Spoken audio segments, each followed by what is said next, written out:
How to check Chromecast remote's battery level. Hi everyone, welcome back to our channel. In today's video I'll guide you on how you can check your Chromecast remote's battery level, so make sure to watch the video till the end.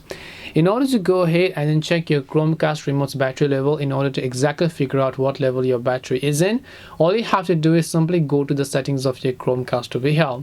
Once you go to settings of your Chromecast, you will see all these options, where if you scroll down you will find this option over here known as remotes and accessories. Make sure to select that option, and on the right hand side you'll find Chromecast remote, and now you can see the battery level is actually quite good, which means that I still have decent enough battery left and capability on my Chromecast remote, so that I can at least use it for a couple of more months depending upon the usage. If it says excellent, then that's perfectly fine. If it says bad, then it might be time to change your remote on your Chromecast.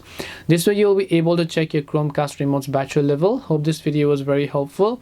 If you have got any more questions, then feel free to leave them down below. Thank you for watching till the end of this tutorial, and see you soon in the next video.